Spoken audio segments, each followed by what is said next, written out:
Hello, hello, and welcome to video 9, I think it is, of the RimWorld tutorial video series that I'm doing. We have a lot to do today. At the end of last video, we experienced our first raid. Went fairly successfully. We killed one, were able to incapacitate the other. The only person that got damaged was Guillermo, got damaged a little bit, but nothing that, despite looking like he's bleeding, that must be the blood of his enemies, because he really just got some cracks and bruises, so nothing too bad. He definitely got hit pretty hard. You can see the hit points of each of his limbs here. His right leg was almost down to 50%.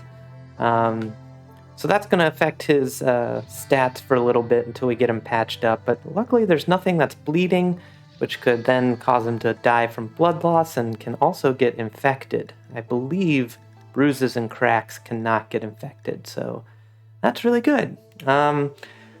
So we have this person here who is a hostile enemy of ours, but is not in any position to really resist anything we might do to them at the moment. So why not take this person, Yana, for our prisoner? Now, when deciding whether you want to take a person for your prisoner or not, you have to look at a lot of things. You should look at their bio, see if it's someone that could be helpful for you in your colony. So the only thing they can't do is research. They can't do intellectual. But dang, look at this. They're really, really good at plants and they have a burning passion for it. Oh man, we can get an agrarian society up and going in no time with a person like this. So this is an amazing stat. I would want to recruit this person based on this alone. And then look, they also have some helpful minor passions in a lot of really helpful skills such as crafting, artistic, and medical. So this is going to be a great pawn. They are a cannibal, which is actually not a bad trait. It can be very helpful at times. I believe it doesn't really do anything negatively to them. They don't start craving human flesh and get like a mood debuff. Sometimes, if they go on a mental break, a cannibal will have a chance of craving human flesh, so they might try to dig up a corpse and eat it or something like that. And that can be gross and weird. But in general, they're only happy if they eat human meat, and if they don't eat human meat, they don't really care if they don't. So that's pretty cool. Undergrounder means they don't mind staying indoors most of the time. It's weird that they're an undergrounder and really good at plants, but that happens. And a teetotaler just means they won't use any drugs for recreational purposes. So we can't boost their mood from drugs, but also they won't be getting addicted to anything randomly. So that's great. This is a great pawn. Looking at their health, other than their current state where they're bleeding to death and will bleed to death in 5 hours, losing a lot of blood per day, this is not great, but 5 hours is plenty of time to move them over to one of these rooms.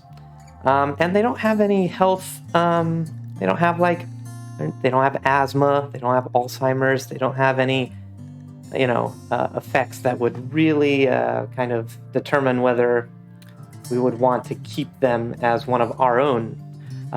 It's still good, even if you know you're not going to keep a prisoner. It's still really good to capture them when they're in this state. That way you can either release them and you can get some good goodwill towards the faction that you released them, if you release them healthy and able to leave the map on their own. You can also sell them. There's some traders that will accept prisoners, so you can sell them, and you can perform medical experiments on them if you want to raise your doctor up and you have, not the tightest morals. This is a game after all, and it's hard living on the Rim. But first we want to capture them. So in order to capture a prisoner, you must have a room that has a sleeping spot. It doesn't have to be a bed, but it can be. We never really went over it, but there is just a sleeping spot, which is basically, hey, sleep here, even though you don't have a bed or a bedroll or anything, sleep in this spot. But here's what I'm going to do. And you need a room. You need a room with a sleeping spot, an enclosed room. So I'm actually going to turn Maxie's room into a prisoner area. Now, I could turn our rec room into the prisoner area. I could turn over here into a prisoner area by just putting down a sleeping spot, saying it's a prisoner and turning that. But anything you turn into a prison area means that people aren't going to be going into that unless to interact with the prisoner. So if you put the prison area in your workshop, no one's going to be working on these workbenches. It's considered a prison, and that means it's not an area where most people go normally. So if I put the prisoner in here, which would have been my first inclination, it's nice because prisoners like to have a table so they can eat at a table while they're in prison. But that would mean my colonists don't have a table to eat at. I'd have to build another table real quick. I'm instead going to turn Maxie's room into a prisoner, and prisoner room, and I do that just by clicking on the bed and hitting 4 prisoners. This is now a prison. It's yellow. You can see it's now unowned because Maxie is not a prisoner. She doesn't own that bed anymore. So for Maxie's sake, and I did this to Maxie because she is sanguine and iron-willed. She's not going to break. She can get really unhappy before she's unhappy enough to throw a tantrum. So I'm actually going to set this to be Maxie's bedroom for right now. And, hopefully we can get a bed up for her, maybe even build another room for her so that, she's not sleeping in the rec room. But for now, this is totally fine. So now that we have a prison area designated, we can now set this person to be captured. So we can do that. First, I'm going to undraft my colonists. And I'm going to... Who is my medical person in general? That's Guillermo, who is... Anyone have any amount of... Okay. Alright, so Guillermo, since you're not in any really bad shape, you're not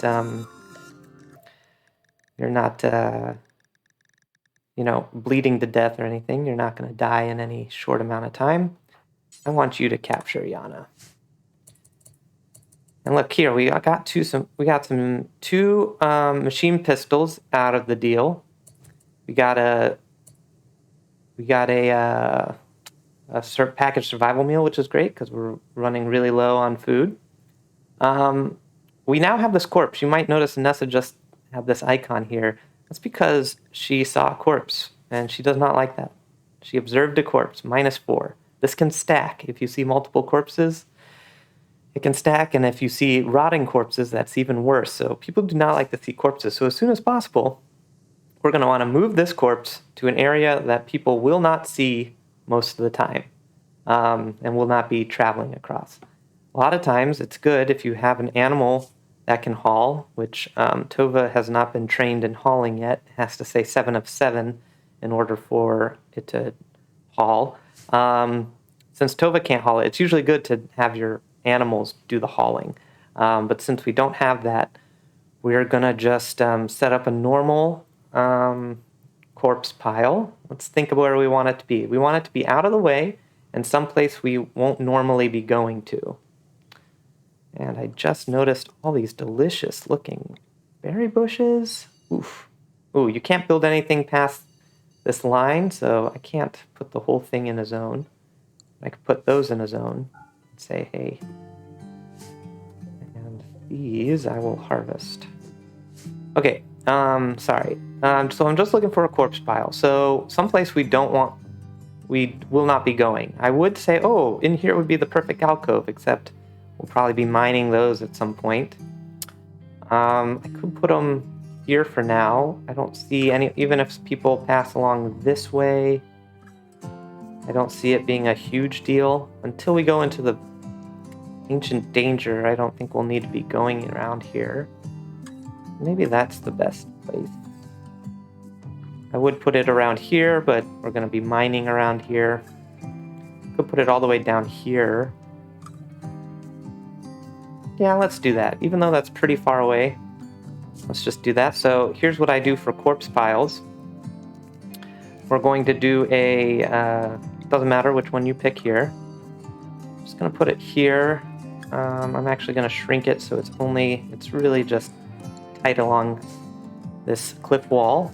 And then we're going to go to storage, clear all. Allow rotten and fresh of corpses, not all corpses, and not all human-like corpses. We want human-like corpses, but do not allow colonist corpses, meaning if one of our dudes dies, we do not want them going in here.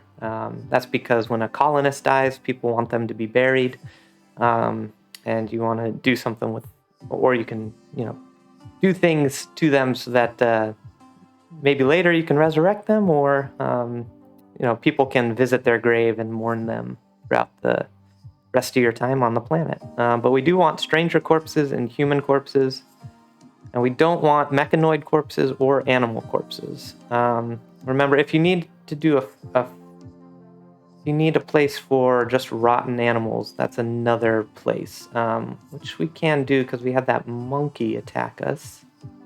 Maybe we already set up that zone. I forget.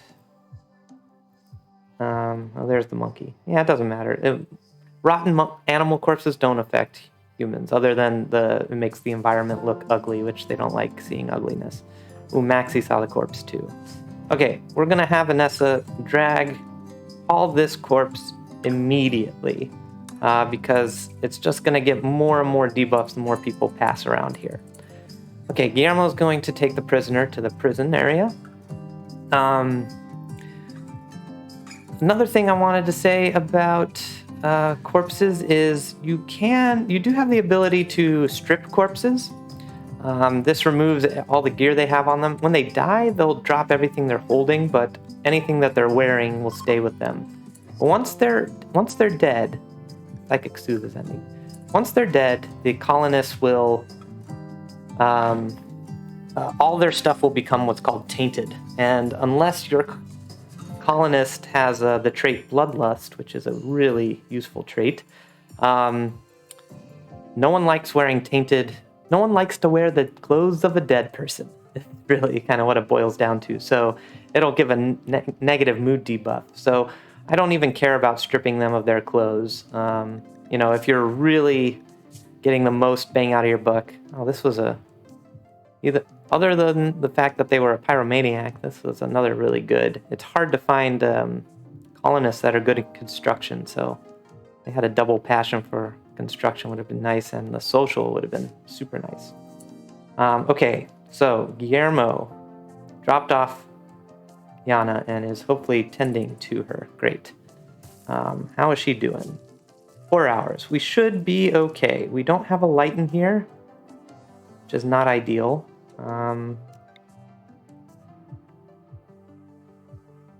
Yeah, it's too late. Too late to bring in a light, I think. So it's going to get tended to in the dark, which is slower and worse, but, they're a prisoner. It's not that big of a deal. Anyway, I don't strip off corpses for that reason. You can find ways to, destroy goods in order to get some components back. You can do that with clothing and stuff. But it's really not worth it, the hassle. It might be worth, if we weren't going to recruit Yana, it might be worth stripping Yana before we deal with her, for a few reasons. One, you can get her stuff off of her before she's dead, so it's no longer tainted. Secondly, if you weren't sure if she was going to make it, you want to get it off before she dies, otherwise then it becomes tainted.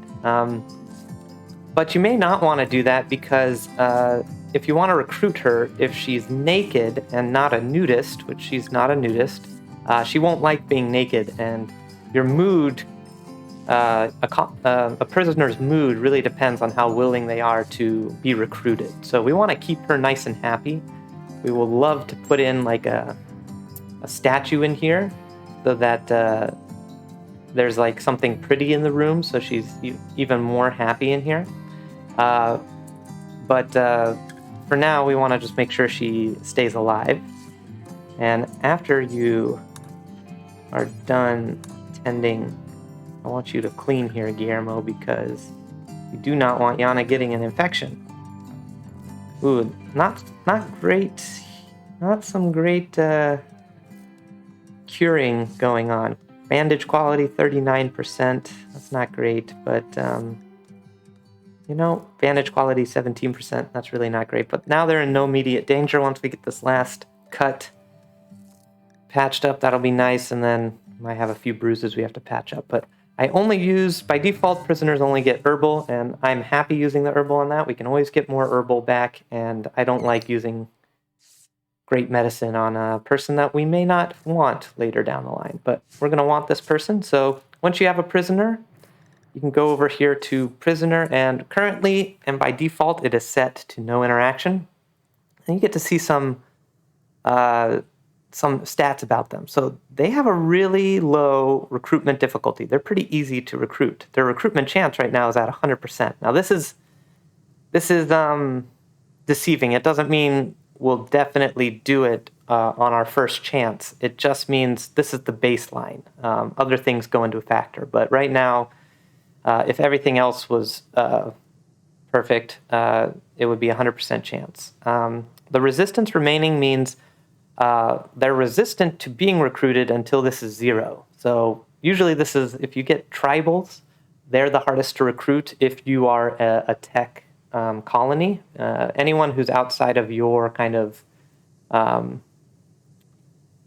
social and cultural advancements, whether it's, you're playing tribal and trying to recruit more modern tech people, or the other way around, they'll be a lot harder to recruit. But since this person is a pirate from a high-tech world, they don't have much resistance. So this will go down. Once this hits 0, then recruiting will begin.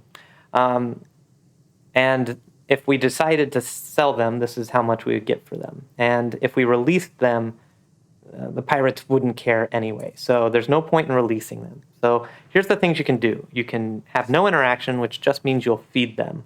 That's pretty much it. You can recruit them, which is what we're going to do. That means they'll try to recruit them, which will reduce their resistance, and then it will recruit once the resistance at 0. You can have it just reduce resistance. This is a good thing to do if you have a prisoner who's addicted to a substance.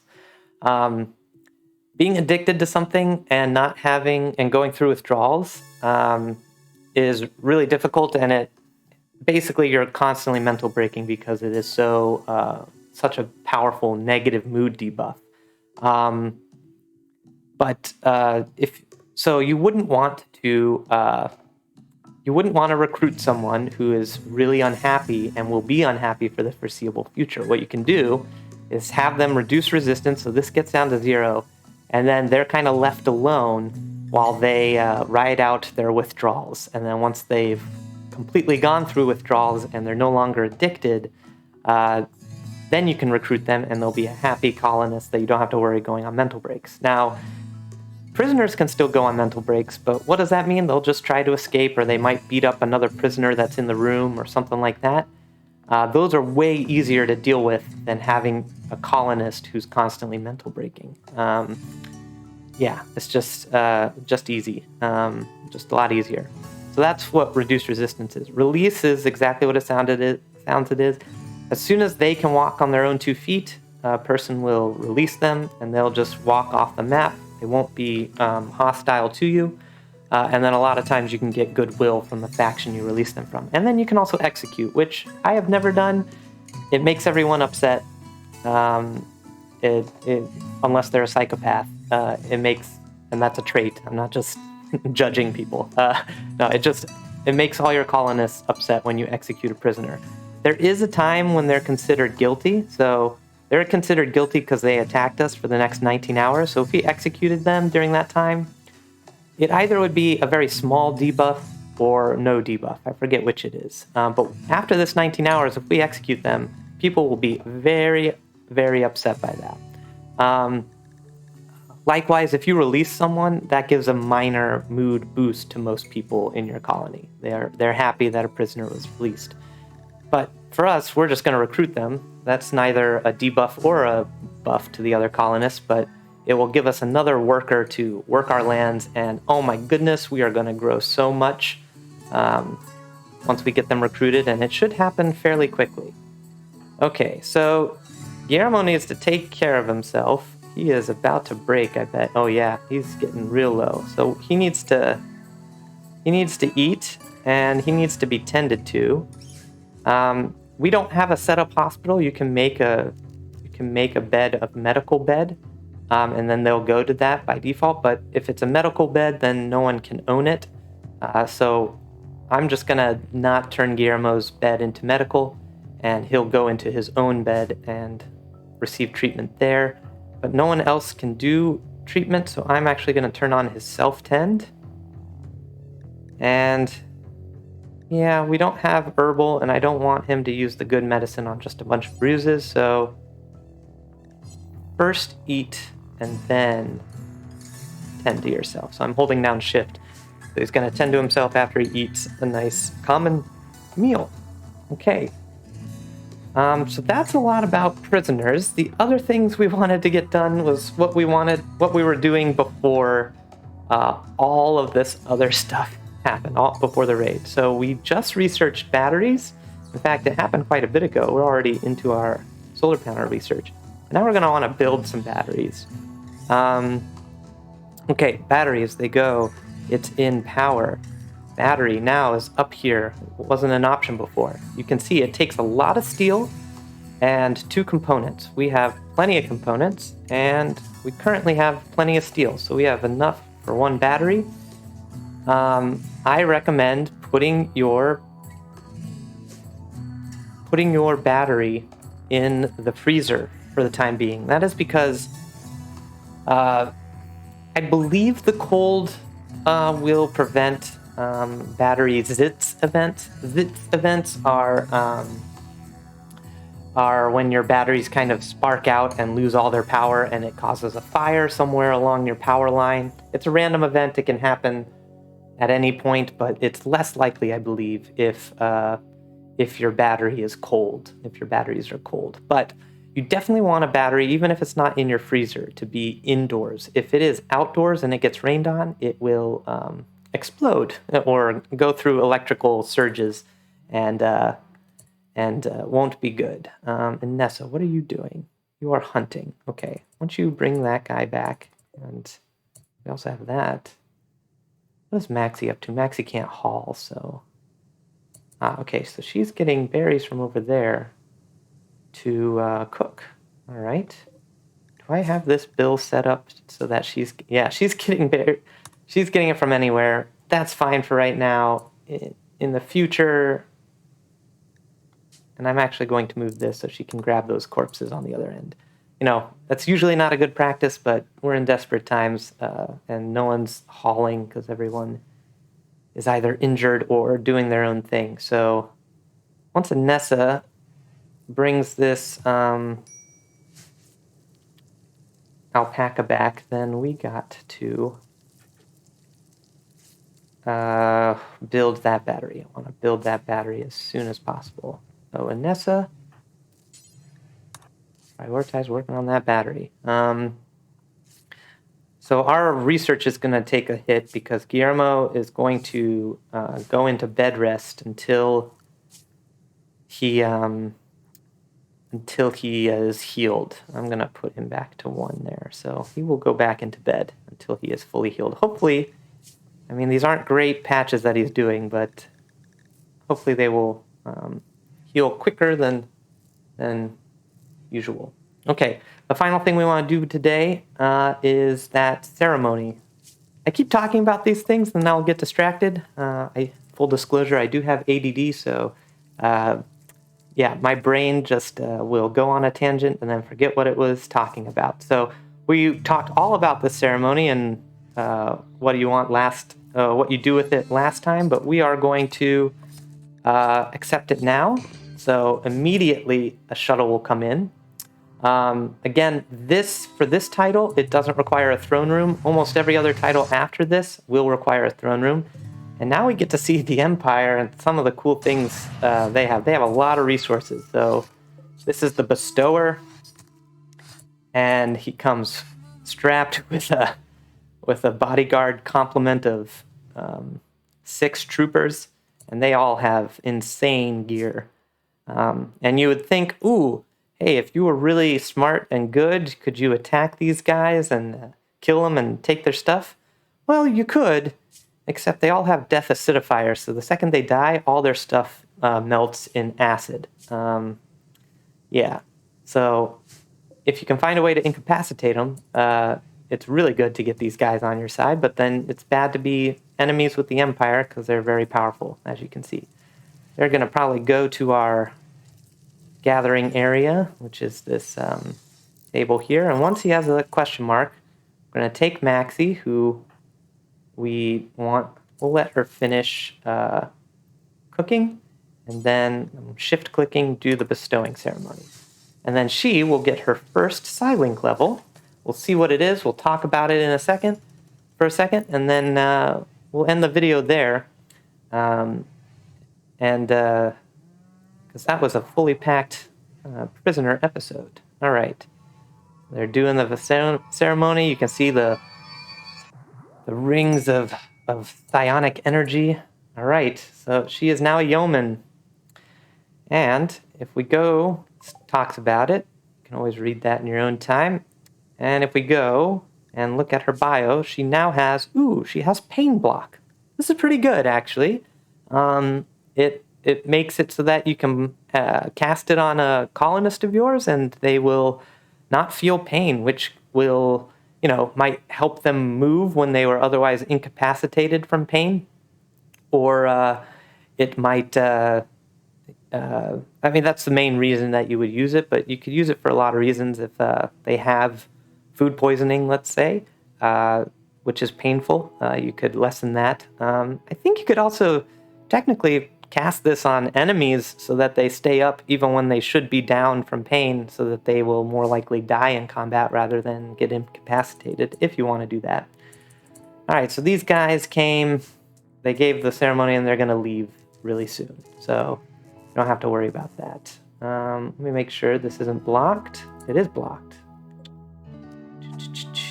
Gosh, gotta cut these things down. Uh-oh, Sad Wanderer Guillermo, this is our first mental break. So this is not the worst one. The final straw was Unsightly Environment. That was probably the last debuff he received before becoming mentally broken. I think it has more to do with all the pain he is experiencing. So he observed a corpse. He didn't like that. He slept in the cold, which we got to get heat up in here. Unsightly Environment, and the serious pain is the biggest debuff right now because he is all beat up. So he's going on a Sad Wander. Not that big a deal. Basically, he's just going to walk around, and as you can see, we can't draft him anymore. I can't click or tell him to do anything. Yeah, he is a broken pawn. Will not work for us. Okay, we have a lot of skitzing going down. We just do not have any wind. Well, that sucks, but that just happens. Okay, so set up some things to be queued right before we end this episode. We want a table in our prison. We want a few stools, at least one stool. We do not care about that. Actually, in the prison we do, but yeah, I'm going to undo it just for the space element. And we're going to want to build... Do we have any stuff being built? We don't have the stone blocks being built yet.